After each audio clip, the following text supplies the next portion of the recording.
What's going on, guys? It's your host, Mohammed Saifi, the host of Aware Alpha, and I have a very special individual on the show today. And guys, as we're listening to the podcast right now and the listeners, first of all, I'm so grateful for everyone that jumps on this podcast. I'm very grateful for every listener that jumps on this podcast. And like I always share, I don't want this podcast to just be entertainment purposes, even though I know I have a good voice and a lot of listeners love to listen to it.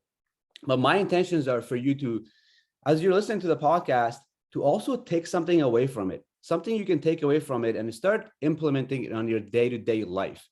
And as most of the listeners know, in the last year that I've started the podcast, my intentions are to start bringing guests onto the podcast that I believe could bring some kind of value to the guest, to the listeners. And for me, in the last couple of weeks, me and my team, we have been really just reaching out to individuals that I just feel called to, that I like to have a conversation with, that I believe that I could probably learn something from them. And through this process mentally, also recording that hour session that I have with this individual and sharing it with the audience. And then who knows what you guys are able to take away. And for myself, it was like, because there was a lot of thoughts that I had, like the idea of, your marketing manager could be like, well, you should bring these individuals because these ones will help you with your viewers and with your listeners. And it could be like, I'm always very careful on how I'm making my decisions, how I'm being influenced to make these decisions. Like, is it coming from the heart? Is it coming from, the mindset of and the intentions of like, just getting a lot of listeners and all these things. So as I started to get clear on truly who are the individuals that I want to bring onto the show and what kind of conversations do I want to have with these individuals. And it was very clear for me to the best conversations would be is to let my own curiosity, ask those questions and get us there. And for me, these podcasts, that's what really is happening. And today I have a very special guest here. I'm going to tell you guys a little about her so you guys get an understanding of who this special divine feminine is. She goes by the name of Alex. Alex is a thought leader and space holder. As a mindfulness facilitator and coach for the heart-led warriors of the world, her goal is to help people live their truth and deepen their connections to themselves and those closest to them. As a student of life, she weaves the affirming philosophy that life unfolds as we do. Alex was a former NCAA all-around athlete, mindset coach, and marketing executive. She's worked with thousands of students and athletes across Canada, speaking on resilience and self-identity. Her work has impacted over 10,000 people of all ages, including varsity athletes, corporate executives, women's groups, and young entrepreneurs. She believes when we get curious about who we are, we open the door for deeper and more fulfilling connections. That is something I truly love. And I believe as well that when we do get curious with ourselves, we truly open the door for deeper and more fulfilling connections, better success in life overall, mentally, sexually, physically, and everything. So Alex, I'd like to say thank you for coming on to the podcast. Thanks for having me. You're just dropping a whole bunch of words there in your intro, and I can see why we've connected: intentional, heart-led, curiosity, and those are all things that I stand for as well. So I happy to love be that. here. Yeah. Intention, intention is something that I'm very big on. And I always say that it's interesting that it's not about, so because I strongly believe that the words we speak create the experiences that we live. But something that I even feel deeper is the intention behind those words that we speak, right? Matters a lot. One of the first questions that comes to my mind here as we're on the podcast here, Alex. So for yourself, you are an athlete, and I know from having friends in, that have been athletes, the process of becoming an athlete is almost similar to building a very successful business, from my personal opinion.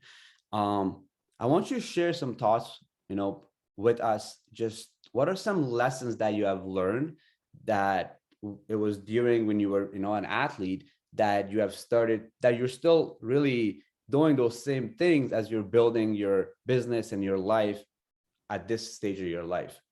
It's a great question. I think that there's so much that I've learned through doing sport that's translated into my life, like accountability, integrity, commitment, um, honoring myself. And in my younger years, especially as a gymnast, gymnastics is highly driven by perfection. Mm. And as we know, when we try and be perfect, especially when starting businesses, it can get a little entangled. So now I kind of stand for messy starts, and I call myself a recovering perfectionist. Mm, Um, but yeah, there's lots there to dig up on. I think that I'd say one of the biggest traits that I've taken from my athletic career to my life now is commitment and devotion. mm, Finding this aim and knowing why I'm doing something, and then staying committed to that thing despite how I might feel that day. mm. I like that. Yeah, really being committed to the overall vision and not just one part of it. It's not a singular like monetary vision, but just all of it, how I feel about it, how it nurtures me, how it makes me feel on the inside, how it enriches my relationships and my purpose for being on this earth, which then translates to how I can show up in the world for others. That's amazing. What comes to your mind when you think of the word self-awareness? Like, what does that mean to you? Yeah, self-awareness means to me, I think self-awareness is a continuing process. For me, it is continuing to look at my patterns, learn where I came from, and understand why I do the things that I do and why I've made the choices that I've made. Mm, And not out of, okay, I'm aware of this now, and so now I'm expecting myself to do it perfectly, but to become aware of, okay, this is what worked for me in the past. This is what didn't work for me in the past. mm, Where is there an opportunity for me to choose something different, mm, so that I can get closer to cultivating the life that I truly do desire, and mm, not just going on repeat and mm. repeating my parents' same patterns or whatever it is. So Of course, of yeah, course. And it's almost like self-awareness to you is a form of understanding, right? Like yeah, you're only just going, like the process is like you're just understanding yourself better, and your personality and the things that have held you back, or the things that are the patterns that are still in your life that may be the same as like what you just mentioned, the same patterns you don't want to repeat with your that was with your mom and dad or in the mhm. past or something. If someone is listening to the podcast right now and they're curious about self-awareness, and they read about it everywhere, and I feel like so many people talk about self-awareness these days, and if they were curious on becoming more self-aware, what is the first thing you would tell them to do? Like, if I was like, Alex, I want to become more self-aware, what Mhm. would you tell me to do? Or what would be the first step? I would say start by sitting with yourself in silence for 5 minutes. Mm, Just sit and allow yourself to be human for 5 minutes. Allow all the labels and the identities that you carry with you, whether you're a father, a business person, the breadwinner, whatever it is, allowing those labels to fall away and just really be present with what's there. mm, And that can be really challenging. And I think, mindfulness is a really trendy word these days. And I think it's important to note that mindfulness it doesn't change your life. It just gives you enough room to pause and ask, is this working for me? And I mm, think when we can sit quietly with ourselves over extended periods of time, we can really learn to feel, am I happy here? And mm, sometimes the answer is no, and those 5 minutes are really uncomfortable, and that tells a story. I think mm, humans are professional numbers. We're mm. really good at disassociating from what doesn't feel That's comfortable, so good. So I think starting with 5 minutes quietly with yourself is approachable and illuminating. No, that's awesome. That's so beautiful what you just shared. That I was like, when you answered that, I was like, this is why I continuously follow my heart, and like I operate from following my heart and reaching out to like this interview. Like as you just said that, I was like, this is why this happened.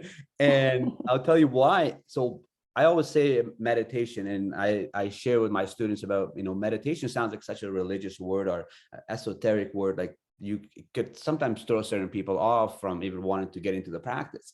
I was like that a long time ago before I started my meditation practice. And I always say meditation is really just the art of learning to spend time with yourself and just paying attention to the thoughts and the triggers and the things that come up. And that's really the practice of meditation. And like that's what I share with people. And through that process is how you kind of get to know yourself better on a deeper level. Because as human beings, we truly never actually spend time with ourselves, if you think about it, right? Like cell phones and distractions. And I think I read once there's like we get exposed to 5,000 ads a day. We make like 35,000 decisions a day. And I think Stanford University once did a research that we have about roughly 50,000 to 90,000 thoughts a day. So as you can see, like it's happening. This computer is moving along, right? So A it's lot like, going on. if you truly want to, just become an aware version of yourself, much compassionate, loving, more successful, stronger, braver, whatever it is that you desire, whatever it is that has got you curious and intrigued to be on this path, it's interesting that it's just like, I feel like, it's all just like meditation can get you there. And it's interesting. Meditation is really a practice of self-awareness and just understanding yourself. And it's interesting how they all kind of go together. I feel like, and I feel like the English language is, it's like words are meant to give, meanings to certain things. And I feel like, meditation, self-awareness, understanding, being present, or even practicing gratitude, I feel like these are all just a form of just spending time with yourself, like even gratitude. When I say gratitude is, you focus on a couple of things a day to feel, to like, let me just get back here. So I share a lot on gratitude. I have a published book on it. And I say that gratitude is really, just focusing on things that are already going good in your life. And by focusing on that, only better things will come along, because that's just how our mind works. You continue to focus on, positive things will come into your life. And it's something in the last few weeks that I've kind of realized myself is that gratitude actually, like by practicing gratitude, I'm practicing being present, because like in that moment, I'm trying to find things that I'm super grateful for in my life right now. And so really it's just like what I'm trying to say here is something I'm discovering myself, is that like how important being present is. Because by being present, you can increase your self-awareness, you can increase your understanding, you're spending time with yourself, like you're meditating, like all this stuff is happening. But I feel like not a lot of people are saying it the way you just said. When I was like, what would be the first thing you would tell someone? And you were like, just 5 minutes of, just paying attention to yourself, like spending time with yourself. And I feel like not many people are really saying it like that in a simple form. It's more complicated in a way. And I get it, because everybody's out there like selling a program and selling a course, and they're intentional with what they give and what they want to give for a monetary exchange and all these things. And I love the way you just share that, because, you guys don't even have to, as you listen to the podcast, you don't have to pay for this. Like this is free and you just got that, right? So I love that. Another question that comes to my mind, and what comes to your mind when you think of the words emotional intelligence? Like what is emotional intelligence to you? Yeah, I think emotions in our bodies hold so much wisdom, and we can begin to learn the language of our body and the language of our emotions by sitting with them. And yeah, I think this goes back to my athletic career, where I condemned my body for a long time. If I had an injury or if I was experiencing pain, I would make that pain wrong. So for example, I had an elbow injury at the age of 11, and I ended up continuing to train on this elbow that was really sore. And eventually I was training on a broken elbow. And then I ended up having to have my first surgery at the age of 11. And looking back on it, I've made myself wrong for so many things in my life, based on the way that I feel. So this injury is taking too long to heal. Why isn't it better yet? Or I'm taking too long to achieve this goal. What's wrong with me? And what I've learned just through my business, through my life, athletics, marketing, you name it, is that I think emotional intelligence is really becoming attuned to what it is that you're feeling, and then letting that inform you. And so, yeah, I would say it's not obviously letting the emotions take the driver's seat, but sitting with them, letting them inform you, and believing what comes up when it does come up without condemning it. And I think a lot of my expansion and my success, and also a lot of my failures, have come from ignoring or condemning my emotions or my nervous system. And so what I find success is, it's a game with our nervous system. It's the ebbs and the flows. And so when I have a lot of resistance, I'm like, okay, what do I need right now? If I have a lot of anger, I'm like, okay, I'm angry. How can I express that? Where can I channel that? And I think, we get stuck in our emotions because we attach ourselves to a moment that was painful. And we attach ourselves to this story, right? And the story that means something. But if we can take ourselves away from the story and just be like, okay, I'm angry right now, and like be able to sit with that and direct the anger somewhere and then pull apart the lesson from whatever the experience was, that can create wisdom.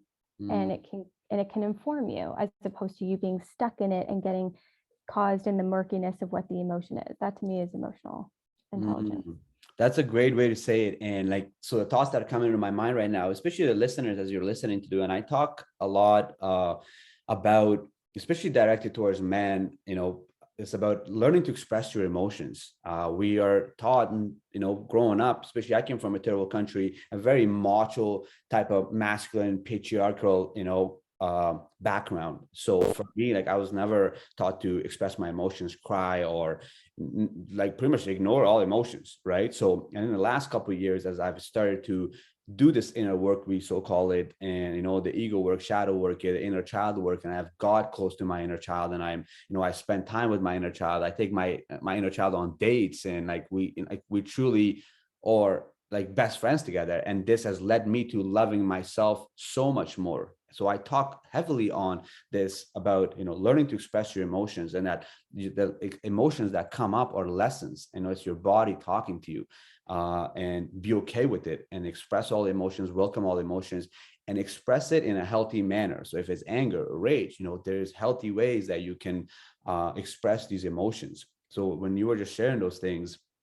that's what I was thinking about, the fact that that's a form of emotional intelligence. And it was interesting because just the way you described that, I was thinking more like the emotional IQ, and like that aspect of it, and why emotional IQ is so important, to learn to navigate your emotions and deal with them, and not to let them overpower you, and not to let them influence you to make decisions that you're not supposed to make, and all these things, right? But your description was very profound in the aspect of how can you use your emotions to become more aware and more loving and more understanding yourself, and lead to more self-love and all these things, right?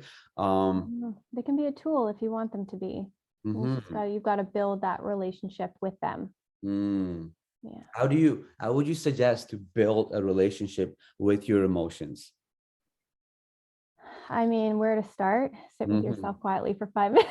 Yeah, that's the tagline. Yeah, well, and that's, John Kabat-Zinn wrote a book called Wherever You Go, There You Are. And in this book, he talks about, there's a statement in there, and he says, this is it. So when you're in meditation, when you're sitting with yourself for 5 minutes, this is it. You're already here. And what's happening is happening. And what you're feeling is what you're feeling. And it's not about coming in with judgment. It's not about this trying to feel peace. It's not about any of that. It's just about, let me just be fully myself, fully human right now. And this is it. I'm not going anywhere with it. I just need to be with it. And notice what's here. Just notice what you notice, right? That's the first step. And I think from there, then we can decide, well, what is it that's coming up for me? Is there resistance? Well, if there's resistance, is there something that I'm not accepting? And if I'm not accepting it, what am I doing to it? Am I judging it? And is it holding me back? Is it causing resistance in my body? Is it causing me to get a little bit smaller? And if so, then maybe I need to accept it, or maybe I need to make a change. And so I think the first step is to become aware of it. And then from there, you can navigate, is this something that I need to accept, or is this something that I need to make a change on? Yeah, and you said something that hit me again. I was like, I think me and Alex were best friends in a past life. So there's the saying, I don't know where I heard this myself. So I say it all the time, though, like I repeat this, I really believe this. Wherever you are, be there. And you said something that was similar to that. Wherever you go, there you are. Yeah, right. So I feel like it's the same thing, right? Like wherever you are, just be there, right? So when you said that, I was like, wow, okay. That's amazing, because I was like, that's something I say, but you say it differently. So no, I love that. And then, so one of the things you said, okay, so processing your emotions or paying attention to your emotions, and you sit with that 5 minutes and paying attention. And one thing I suggest usually from my experiences, so pay attention to those emotions that come up, just simply just sit there and be human, pay attention. So now, you feel something, whatever emotion it is. So in that moment, maybe you feel tension, paranoia, whatever it is. Try to pinpoint where that is, where you feel that emotion and that feeling. Usually you feel it in your body somewhere. So for example, for me, sometimes, if I'll give an example, if I was going out to meet someone that I haven't met before, all of a sudden I sit there for a couple of minutes and pay attention, and I feel, just like this overwhelming feeling, this like just feeling. So what I do is I pay attention to that. Then I'm like, okay, where am I feeling this emotion in my body? Put my hand on my chest. I'm like, okay, my stomach, my kidneys. Okay, it's just around the middle of my stomach right here. Okay, good. It's okay. So what is it? Is it paranoia, sadness? Like, what is this feeling? Then I name the emotion, right? And this is a practice I learned through therapy and just myself doing a lot of compassionate journaling, I call it. So I'm like, okay, so I feels paranoia. Okay, why am I feeling paranoia right now? Oh, okay. And then I try to observe and analyze. First of all, I'll just be like, okay, I feel paranoia. And then I just tell my body, hey, you're safe. We're safe right now. We're okay. This may be a time that, reminding me of a time when my inner child may have experienced abandonment. And right now, this, going to meet someone right now, it's actually thinking, and it's creating paranoia, when in reality, it's also excitement that I'm just going to meet someone. And then just kind of realizing that, because paranoia and excitement kind of are the same, like, especially if you had a very traumatic childhood, there's no difference between that. Like when those excitement come, like when those feelings come and you're kind of processing those emotions, from my experience, it's like excitement and paranoia like it's the same thing. And you have to actually be able to sit with, pay attention, pinpoint where that emotion is, and then, talk to yourself and say, hey, a long time ago, this may have, these experiences may have caused paranoia because the people that you were excited to see, didn't give you what you wanted. Maybe it was your mother that didn't emotionally hug you and hold you when you were supposed to. Maybe it was someone in your family that, caused you, sexual trauma, or anything that you didn't deserve, like you weren't supposed to go through. And then now, like, I'm going on this date tonight, meeting this girl, and all of a sudden, like, these feelings all of a sudden they come up. And then just, so for me, what I realized is pinpointing my emotion, and then sitting with that emotion, and also reminding myself that this emotion may be bringing things from my childhood, but it's not like that anymore, and I hug my inner child and I say, hey, you're safe with me, you're okay, we're okay, we're always going to be, and I'm always going to be here for you. This is just, we're going to meet someone tonight that may be actually, a potential friend or a friendship that could be, this is all safe. And through that conversation, that feeling of paranoia goes away, and I get excited again with a smile on my face, and I feel nice and light. So I just want to share this for the listeners, as kind of back in on, finishing on what you were saying, right? You sit and pay attention, and then you can also look at those emotions and say, you could feel the paranoia or the sadness, like you mentioned, and then you could be like, okay, is this helping me? Is it serving me? What could this teach me right now? Right? These are all different ways that you can, diagnose an emotion. And I just wanted to kind of put that out there, because I think it's very important that the listeners, as you're listening to this, like, how can I take something away from this and start implementing it in my life? Right? Great stuff here. Okay. Like, my mind is going here. And a question, and something that comes to my mind here and right now is, what's like, so for yourself, what does masculine and feminine energy mean to you? Like, these words, right? I feel like they're just all feelings, and not feelings, but like character traits or personality traits. And to give it meaning, we have put the masculine and the feminine on it. Like, this is the, getting in your emotions, feeling your intuition, and, moving your body. This is the feminine energy. And it's just a name, but really it's just different energies, right? But I think you kind of help the beginner or someone that's just discovering this, like some guy that's like, just like macho masculine energy, and all of a sudden he hears this podcast and like, and I say masculine and feminine energies are only energies, and has nothing to do with gender. And for you to become your most masculine aware self, you have to tap into your feminine energy. And I talk heavily on this, right? And one of the things I said when I started this podcast is divine feminine. I feel like you're a divine feminine. And one of the things that's helped me on my journey of becoming my most aware self in this world is by having beautiful conversations, not only with divine masculines, but divine feminines, because we're all, have those. You have masculine feminine energy. I have, masculine feminine energy. So it's like, there's no, it's not good to think that you can only learn from a man if I'm a man. It's like what I have learned on my journey is that I've learned just as much from the women in my life that I believe that's something to teach me, and also their own presence and just their aura, right? Like energy is a language, I believe. Like I could sit in silence around someone and we don't even have to say anything, and I can, have the most beautiful day, the beautiful interaction with someone, and it's happened where, and that's why I believe energy doesn't lie, right? But I'm curious to hear your thoughts on the fact that like like what does it mean to you, these energies, masculine and feminine energies? Yeah, so I'd say for anyone who is triggered by the masculine feminine term, another way that I say that is go energy and flow energy. So the go would represent the masculine and the flow would represent the feminine. And one of the ways that it was described to me years ago was that the masculine energy, or the go energy, is representative of, if you imagine it to be the container of the ocean. It holds all of the water of the ocean. It's just this giant place for all of it to exist, and it doesn't move. It's just this crater. It's this giant bowl. And then the feminine energy is the water, and the water can be peaceful and calm. It can be wavy, or it can be a hurricane. But the ocean and the masculine, or it holds all of the water to allow the water to do its thing, whatever it's going to do. So, or you can also even just look at water in a cup.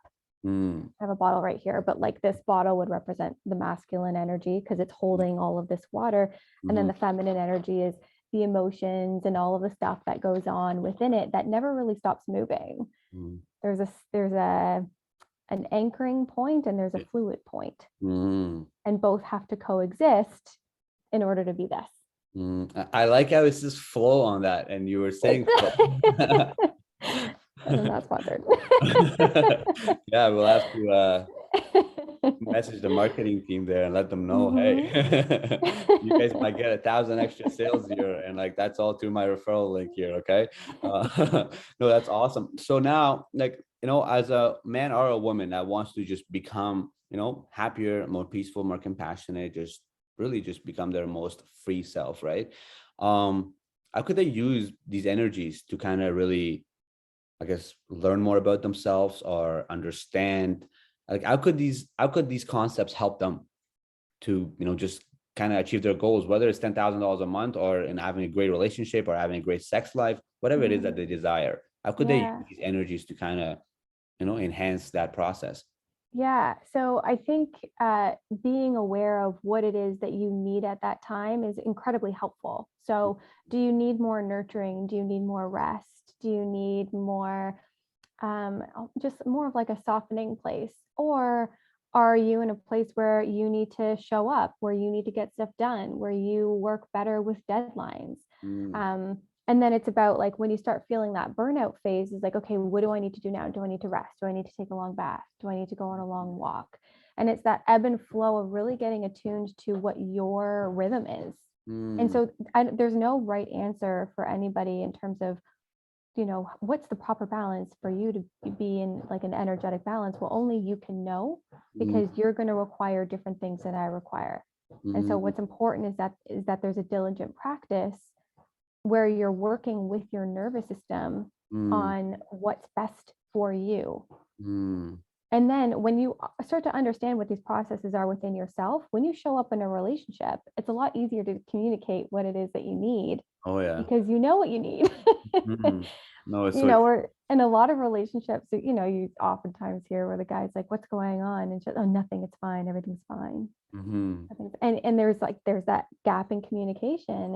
And well, what do you want me to do? Nothing, I don't know, just don't worry about it, we'll just let it go by. And it's like, well, that's just going to repeat again, that there's an opportunity for resentment to build. So resentment builds. Yeah, I was just going to say that. Exactly. So really the step to creating a secure relationship with other people is to build a secure relationship with yourself, to not be avoidant of your emotions. And then when you're anxious, to be able to soothe yourself. It's all about finding your way back to safety and security. That's just so profound. Like what you just said, like, I'm going to process this, like, I love what you said. And like, I totally agree with everything you just said. And I want to break something down that you said. So pretty much you're analyzing yourself. And it's interesting, like, so like I asked, okay, how can we use these energies to kind of implement, enhance this growth process, healing process that we're on?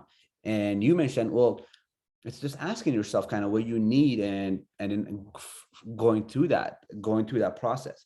And so what I took away from that, and I thought it was so profound, is that, okay, so like for myself, I talk heavily on, self-care and how important self-care is. And I, like, especially for men, like they don't even think about it. Like they're not even like thinking about self-care, like what can I do to take care of myself? And I feel like a lot of men, they just think that going to a bar, drinking and smoking is a self-care thing. Like I have, people have this misconception, and I believe self-care is, really taking the time with yourself and, feeding your needs, whatever your needs are. So for myself, for example, spending time with my inner child, going for hikes, and I explore and travel a lot. So like, going for hikes, journaling, sitting there, writing a letter to myself, doing face masks, like there's too many things that I consider self-care, and which is like when I'm in my feminine energy. And then when you, just the way you described it, in the sense of like, how can I use these energies to kind of help myself? And you were like, well, the best way is to just ask yourself, like, analyze. And that's the word that comes to my mind. Analyze yourself, diagnose yourself and how you're feeling. So right now, if I was to, just ask myself, what do you need the most from me? And that answer, that question could, tell you what you require more, which could be like, if I ask myself, what do you need the most from me right now? And if it was to, make an extra $10,000 in your business this month, and it's like, I know that's the masculine energy. Masculine energy is like, a structure, and it's like decision, and it's like, let's get this money. Or if that answer came, what do you need the most from me right now? And if it's like, I want you to just hug me and call me beautiful and handsome for the next 5 minutes. I understand that's my inner child, and it wants that. And that's also, you could say, the feminine energy. I'm in my feelings, and I could sit there and just say, you're handsome, you're beautiful, I love your eyes, I love your nose, I love those big lips you have, and talk to myself like that. And yeah, so I just love the way you just described that, because we could always find out what is it that we need, and what are we supposed to really do, by simply just paying attention, asking ourselves, and our emotions will tell us what is it that we want, and it's like, yeah, no, I think that's profound. And the way you just shared that, and which is kind of like masculine, feminine energy, we were talking about that. But the best way to find out what energies you're in is to simply just ask yourself and sit Yeah. with your feelings. Yeah. And I think so, two things on that. I think the first thing, for if we're using like the need to make 10 grand example, is, obviously that's like, okay, well, I need to show up, I need to do things, which does represent the masculine. But to blend it, because it's not always either or, it's like, well, how can I make this 10 grand in a way where I feel supported and not stressed out and burned out? I'm going to create safety for myself by creating a system or next steps or tactics as to how I'm going to show up on a weekly basis in order to achieve this goal, but to also make sure that I'm not white knuckling this money. I'm not grasping and desperate for it, but that I'm moving towards it with ease, and I'm open to receiving as I continue to take care of myself on the way to this goal. That would be a good example of just how those two marry together. And then the other thing I was going to say, based on what you shared, is I just it was funny, because as you were saying, people going out and that's not your way, and I agree. Like, I am very much a homebody. However, I also think that, I lived in Las Vegas for a few months, and it was a very, very much a dark time in my life where I was doing a lot of healing. And I had spent so much time working on myself and journaling and sitting in my emotions. And it was very heavy work, that when my friend pulled me out, she works in the alcohol industry in Las Vegas, and she's like, you have to come out with me tonight, because like, you can't stay here and keep doing this to yourself. It almost became an addiction, where I had transferred my, I would say I had like, maybe I was codependent in my relationship, which is, whatever you want to call that, maybe a little bit of a love addiction. And all of that energy that I was putting into that relationship, I had transferred it into taking care of myself. But I think that anything, like we say, like anything in moderation is okay. But when it becomes excessive, it's something to look at. And so when she would pull me out for those evenings away, I didn't drink. And if I did, I would have one drink because I knew that getting drunk wasn't going to solve anything. It was going to make things worse. But getting out and, going into the party scene, I was a little hesitant, but because I didn't drink that much and everyone around me was, I actually collected a lot of life stories. I would end up in these deep conversations with people in the middle of like excess nightclub. And, they would tell me like, oh, one time I walked in on my fiance cheating on me, and that's the thing that ended our engagement. And like, you don't know this yet, but your relationship is over. And I was like, no, you think so? And he'd be like, yeah. And he's like, here's why. And he would tell me. And it was crazy. And so I left this, experience of, when I said I was living in Las Vegas, everyone's like, oh, we know what you're doing. And I was like, I mean, I feel like I'm collecting wisdom from people is what I felt like. So I just say that to kind of balance out, like, there is no right answer. It's what is what is the best thing for you to do right now? If you're always numbing, maybe take a look at that. If you're always fixing, maybe take a look at that.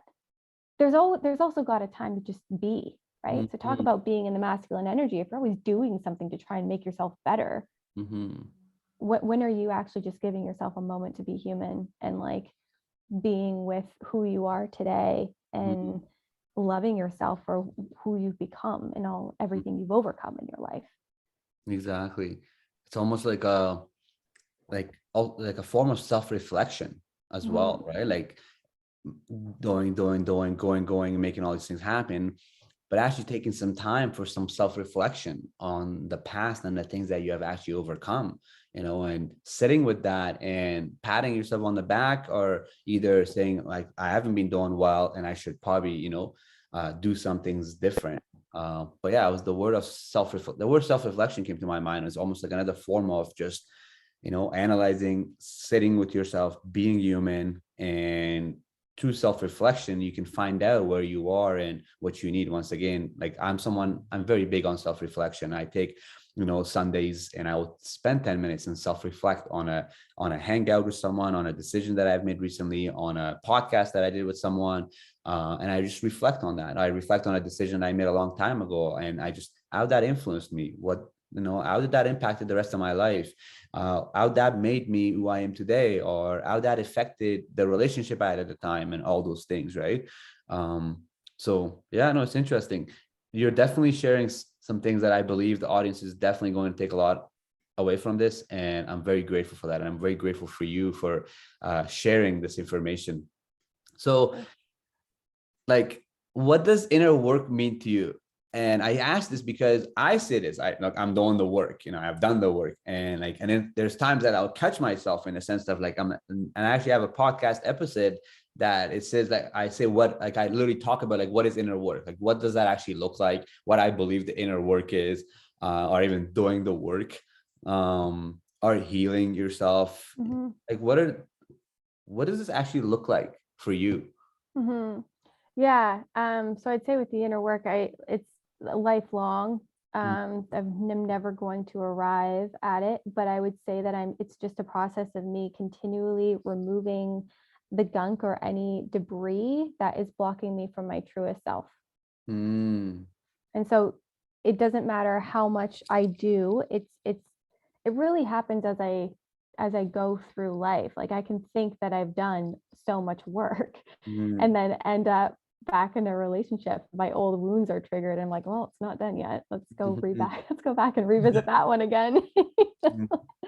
So it's very humbling, because I've definitely had moments where I'm like, oh, I think I've figured that one out. And then there's been a life moment where I'm like, not figured out.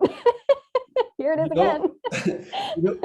What's so interesting? How like beautiful relationships can be. And of course, you could have a beautiful relationship with someone and like, it's actually beautiful, but I'm saying also from the aspect of like, what a beautiful lesson relationships can be. And I share very personal stories on my podcast all the time. I like to keep it transparent. So like I'm 31 and I never really had a successful relationship for as long as I remember, like it was very low surface level relationships and very casual sex from my early teens to my early 20s. And I started meditating and just getting on this path of self-development, 6-7 years ago. And in about 2017, 2018, I started to practice gratitude daily and I started to meditate. 2018, 19, I went out to a 10-day silent meditation retreat. And then I just started meditating like, 2-3 hours a day. And then that led me to, realizing that there was a lot of things that I had to work on that started coming up, like just, a lot of things. And then so I started doing that work, like I started crying during my meditations, and I would just express the tears. I had read enough about it that tears are just suppressed emotions within our body, and it's just a way for them to be released. So I went like literally months and months and months of crying, 45 minutes to an hour a day. And somebody who had a very traumatic childhood experiences, right? But I didn't know that till this, as this is happening. And I'm getting curious, like, why am I crying so much? Like, why is this coming up? Why have I never said I love you back to a girl? How come I've never, and I have a great inner circle of friends and best friends and family that remind me of, like, Mohammed, and this is like, you have always been loved by every woman that I've remembered you were with. You have always been loved. It's only you that do not love yourself. And it's only you that doesn't love parts of himself. And these experiences bringing all this stuff up, right? But to make it short and sweet, 2018, 2019, like I decided to seek out to work with a therapist. And because and it was interesting, like I was the happiest I've ever been. Like while I'm going through the tears, the crying and the stuff, like I'm actually the happiest I've ever been. I'm seeing the most success I've ever seen in my businesses. And I'm just a very curious soul, right? So I'm like, why am I crying? Like, why is this? So I reached out to the therapist because I'm like, I just have these questions. Like, I'm not depressed. I'm not trying to no, I have all these questions. So I started to work with a therapist, and that led to, of course, from a medical aspect of it, from the institutions, like the words that they use, like I got diagnosed with PTSD and anxiety disorder, depression, all these things. But like, I never really got sold on those stories in a sense, right? Like this was just a way for me to kind of understand what was really happening with me, right? I was already holistically healing myself through, I call it compassionate journaling, deep breathing exercises, meditation, and processing emotions, and, crying, feeling safe enough, helping my inner child feel safe enough for it to want to express itself, right? So a lot of this work happened. And then in 2019, my therapist was like, okay, like you have done all the work you can do on yourself. One of the most beautiful things that can happen in your life is if you manifest a relationship. Like if you get into a relationship with a woman, and this is going to will be a lesson. It will really truly show you where you are with your work, Hold on tight.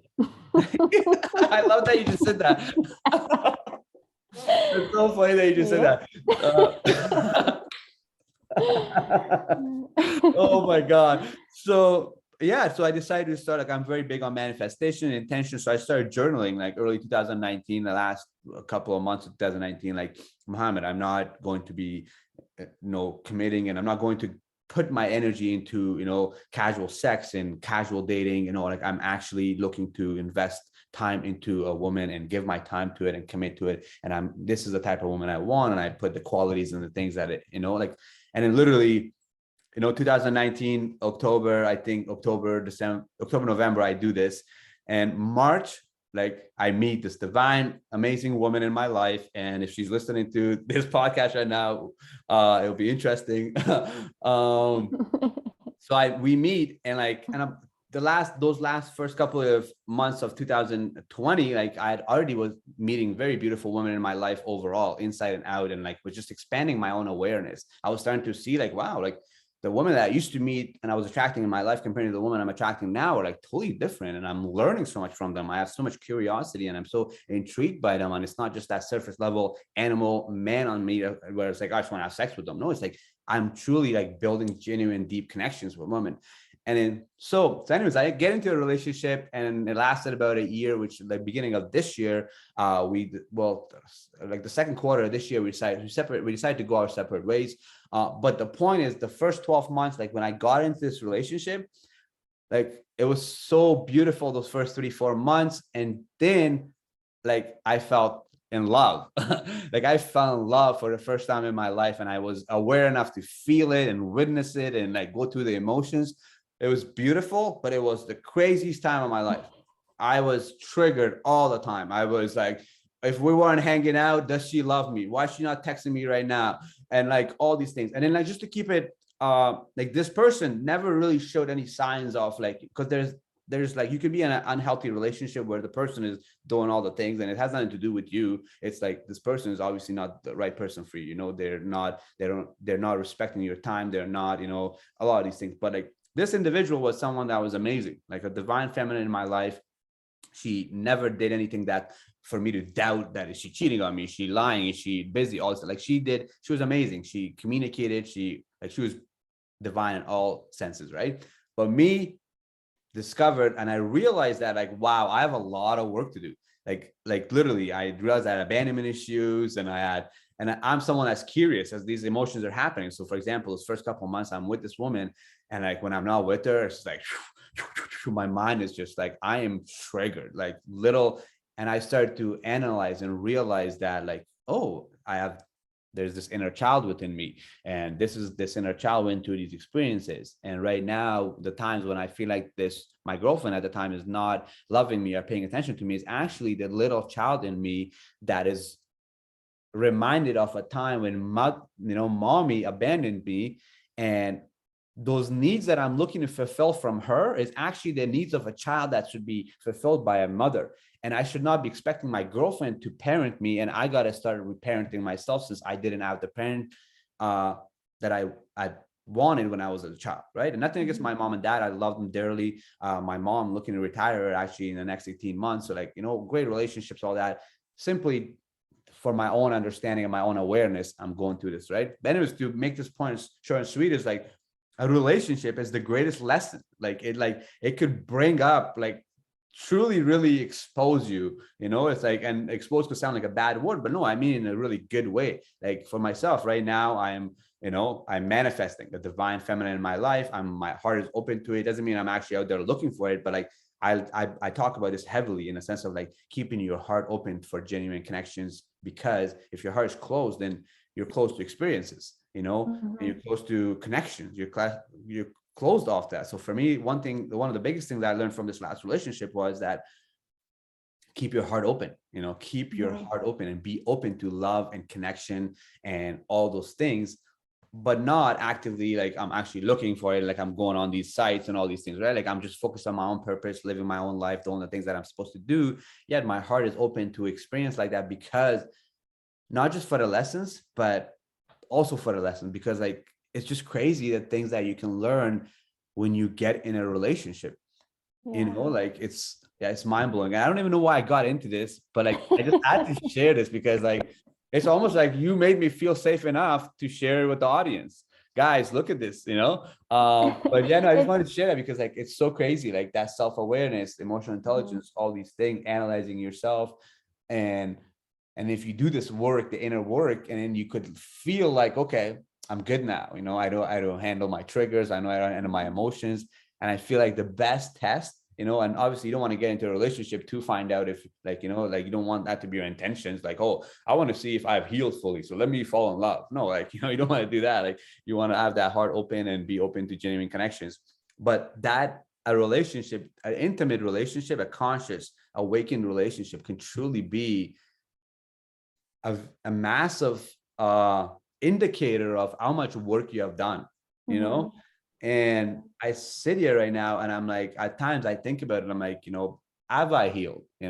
Will my next relationship come around and I'm like triggered again, and I'm curious to see what kind of triggers come. But like I'm also educated enough to communicate those with the person that I'm with, like, hey, like this is what I'm feeling and this is what I'm going through. This is nothing like, I know this has nothing to do with you, but I'm just simply sharing with you this experience that's happening for me. And in that person also sharing their experiences. So I've realized that like my next relationship, like open communication, like fully expressed. That's what I learned from the last one. And that's something that was beautiful about it, was that I fully expressed all feelings. Like she knew all the things that were coming up on a daily basis, and I would tell her these things, and we would diagnose and work through things together, right? But yeah, it's interesting what a relationship can really bring up, Yeah, absolutely. I think, the word healed is an interesting word because it's like, well, what does that mean? And I think we just have to be careful if there's any expectation attached to that word as we continue on, right? Like I said, it's like, Mm. oh, I've cracked the code on this one thing. And then I get into a relationship. I'm like, there it is again. It's not done yet.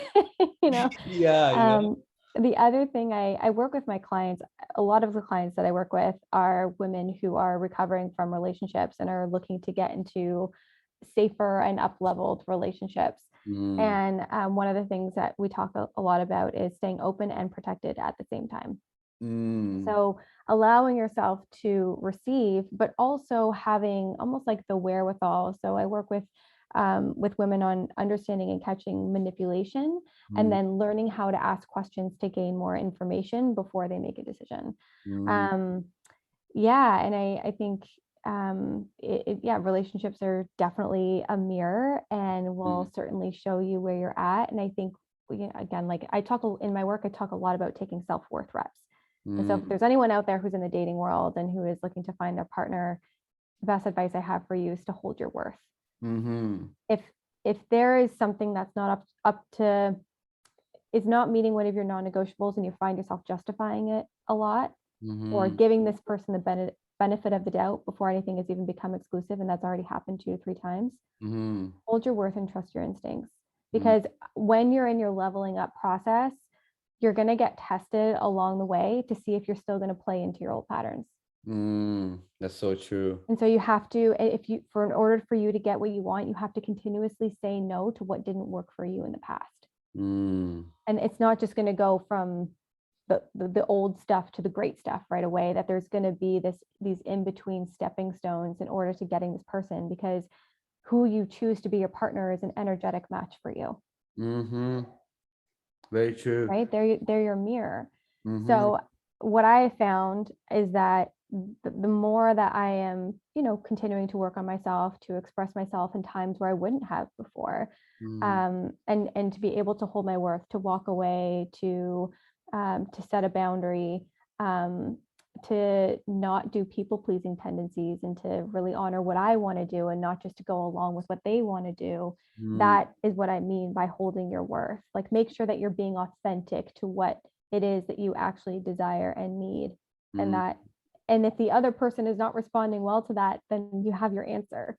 That's what I Exactly. mean by holding your worth, is being willing to walk away. And then if you find a relationship where you have two people who are very willing to do the work together, to do the healing together, and now you're playing into the realms of conscious relationships, where you're using your relationship as a tool to grow together and to deepen that intimacy and connection by remaining open and using your triggers as a tool. It's literally the most beautiful thing in the world. And this is coming from a guy that, I'm 31 now, all the way up to the ages of 28. This was me. I would always look at my parents or anyone, like, how could two people spend the rest of their lives together? Like, there's just no way. Like, what do you mean? Like there's just so many other people and all these things. Like, I was very shallow, I had a very shallow perspective, right? And then experiencing true love, experiencing a very divine relationship now for myself, even like, I've always been a very independent person and I excel being independent. And one of the things like my close inner circle will hear from me is that I say, man, one of the most powerful things is being in a divine relationship where two people are, very just on the same level energetically. They're committed to do the work. They understand themselves. They're just like a very conscious, aware relationship. And for myself, I'm very happy in my life, the way things are going. But there are moments that I'm very excited for my next relationship, even though I'm someone that very embodies in being in a present moment, and I do. Yes, I'm very excited for my next relationship because I have found the power and the magic that can unfold when two people are aligned. Okay. It's truly like a superpower, like you can really get enhanced. Like, I don't know what chemicals are created, actually, oxytocin and dopamine and serotonin and all these different things. But like, I talk on an experiential level on everything that I do, right? And I've felt love, and it's very powerful to be loved and love someone back, and like the person that you love loves you back, and you guys are energetically matched. Like, it's just powerful. Like, it's truly a superpower. Like, it enhances your productivity, enhances your, going after your goals and dreams, like everything. And I truly feel like it's the best pleasure one can really experience. And So anyone listening to this and you're like, wow, Mohammed has changed, like, especially if you knew me in my younger days, right? But I wanted to talk about something that you mentioned. So like protected and open, you said, right? Like I talked with the woman that you work with about having an open heart, but being protected. And the word that came to my mind was boundaries. So if you have boundaries and you know what your boundaries are, and you know what you're willing to stand for and what you're not willing to stand, then you're fully good. And that makes sense, right? Like that's what, in a way, that's a form of protection, right? It's like, I know my standards. I don't, and I know my boundaries. I know what what I'm going to tolerate. I know what I will not tolerate. And that's it. So now my heart is open. I have my boundaries and I'm out there, and anyone that is not honoring those boundaries is not getting blessed to come into the gate of my heart, right? Is that something that you would say kind of what would be a form of what you mean, like being open hearted yet protected? Exactly. Yeah. So one of like my brand pillars is all focused around boundaries because That's awesome. because it is so imperative to um, trusting yourself, to building on your self-worth, which inherently raises your self-esteem, and is a great way to learn to love yourself and to give yourself respect. When you respect yourself, other people will follow, and the only people that are going to be upset at your boundaries are the ones who are benefiting from you not having them. So yeah, boundaries is certainly one of them, but I find that the most beneficial part about, or the key point to boundaries, is the follow through. Because you can have boundaries and you can say, no, no, no, like this is what my boundary is, and like I'm not accepting such and such behaviors. And then like this person can continue prying and poking, and then eventually you're like, oh, okay, fine. It's like, well, you're still teaching that person that eventually you're going to give up on the boundary. So there really has to be this line in the sand where it's like, I am willing to walk away if my needs are not being met, because I'm choosing to love myself more. I'm choosing my inner peace before I'm choosing the potential of this relationship. That's so true. That's so good too, because it's like, I'm just thinking, so the relationship that I was just talking about on this podcast, and then so now since that's been over these last couple of months, I started to build boundaries. I started to write my boundaries in a journal, what I'm willing to tolerate and what I'm not. And the last relationship, even though I said it was one of the most beautiful things that I've ever experienced, there were still times and there were still phases to it that it wasn't healthy. But I don't blame anyone, because I'm very big on self-responsibility and taking responsibility for the way you let others love you.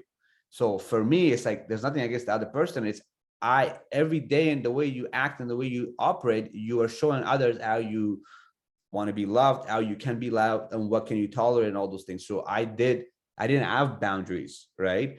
And which led to, energetically, and my space and my mind, mentally, emotionally, getting very, like, just not respected at times. But like, I didn't even know what that looked like. But in the last couple of months, I've built those boundaries, and I have, come out, like, just understanding myself, paying attention more on what I want and what I don't want, and what I want to walk away from, and all these things. And it's interesting, the individuals that continue coming to my life now, and are the ones I'm attracting into my life, are totally different than even like 6 months ago, even a year ago. And it's just crazy that when you build these boundaries, it's almost like you're like, it's crazy to me, because like, I didn't know how important building boundaries were until recently. And like, the fact that I see them now and how beautiful they are, like, it can truly, because if someone doesn't honor your boundaries, then like, you shouldn't even be justifying anything. Like, you should just not be, you should, like, that's already a red flag right there.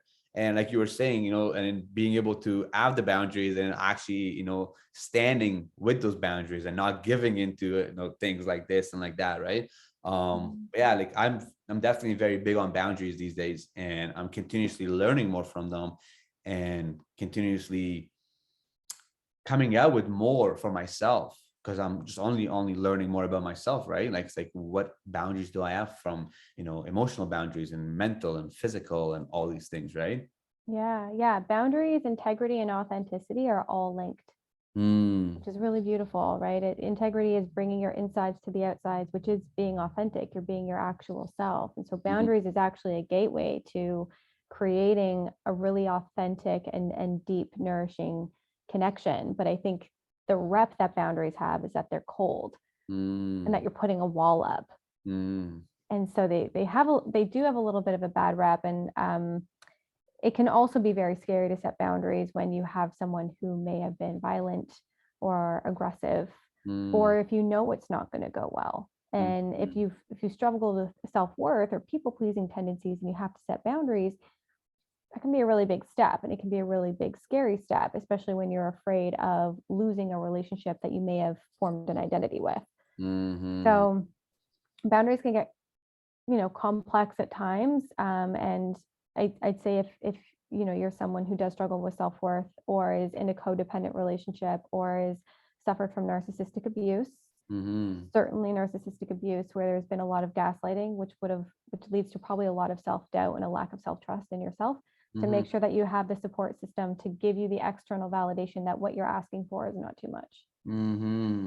It's so true. And it's like, if you come from a traumatic childhood experience where you have a lot of unworthiness, and you don't feel like you're good enough and all these things, and then the thought of building boundaries could truly be a triggering event itself, because like it exposes how much you don't love yourself, because you're like, boundary sounds like too much, like I'm putting a wall, like this person doesn't deserve that from me, like I shouldn't put them through this, like all these kind of things will come up. And if you're curious enough, these are like all things that's a sign of how much you're not respecting and loving yourself, to not want to build and have boundaries. Yeah, sometimes there's work to do in order to lead up to setting the boundary, because especially if the boundary has the potential to layer onto the trauma, because like you're just completely unsure as to how this person is going to react, whether it's going to be okay or if it's not, and you just don't really know.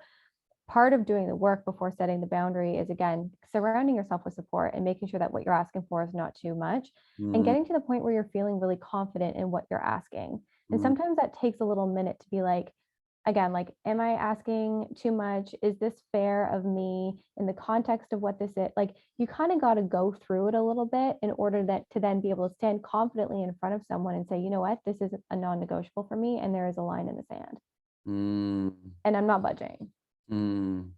That's amazing. I love it. Like everything you just shared, like I'm excited to listen to the podcast myself. Like I feel like we just give so much value to everyone that's listening to the podcast. And on top of that, you got me thinking myself. And I love that. I love anyone that makes me think. And yeah, like everything that you just shared, it's profound. Like I really, really love doing this podcast. I feel like we could go for a couple more hours. Like I have questions, like I have so many more questions, and I want to diagnose so much more about yourself as well. But it's been almost over an hour here. So please let the audience know where they could find you, where they could find Alex, and how they could get in contact with you. Yeah, please share that. Yeah, I hang out the most on Instagram. My handle is at alexgrant.xo. You can visit my website, which is www.alexgrant.ca. Typically, I help women who are learning to stand on their own 2 feet again, working on self-worth, working on boundaries, and working on protecting themselves and their emotions, and learning how to get more attuned to that. And then with men, I typically help men with the heart work. So I have quite a few male clients now, and they're on very much on a similar path as to you, and they're seeking and they're trying to discover, and they're just kind of looking for a nurturing space to do that. So yeah, that's a little bit about me. And then I also I've got a workshop coming up on November 20th, and it's a Wise Woman workshop, and it's for women who are working on trusting their intuition again and using their life wisdom to inform the way forward. That's amazing. Thank you for sharing that. So I will put those details, Alex's Instagram, Alex's website, and even a link to the workshop into my stories on Instagram. Get you guys to, if you're interested to do that. I would highly suggest looking into it. And yeah, Alex, thank you so much for jumping on here. And I look forward to many, many more conversations with us. My heart is already telling me that there will be many more conversations. And yeah, thank you so much for your time. And guys, as we finish off this podcast right now, And I'd like to share a couple of intentions. And one of my intentions for you guys is, as you listen to this podcast, and I always say it, to take something away from this. You just spent about an hour of your time listening to this podcast, and that's your most valuable time. So I hope you took some things away from this, and you're going to start implementing in your day-to-day life, whether it has to do with, self-awareness, emotional intelligence, anything. Take something away from it. My second intention for you is that you are, starting to get curious about yourself and how you could become an aware alpha overall. And there are many tools that I share on this podcast with you: meditation, practicing gratitude. All these things are a way for yourself to understand yourself more, get in touch with yourself more, and learn to sit with those emotions, express those emotions, and all those things. And lastly, my intentions are for you to become an aware alpha and really just get curious and get intrigued by yourself. And that's really one of my biggest mission. So I like to thank for the listeners, everyone that jumps on this podcast. I love you guys. I appreciate you guys. And until next time, stay an aware alpha.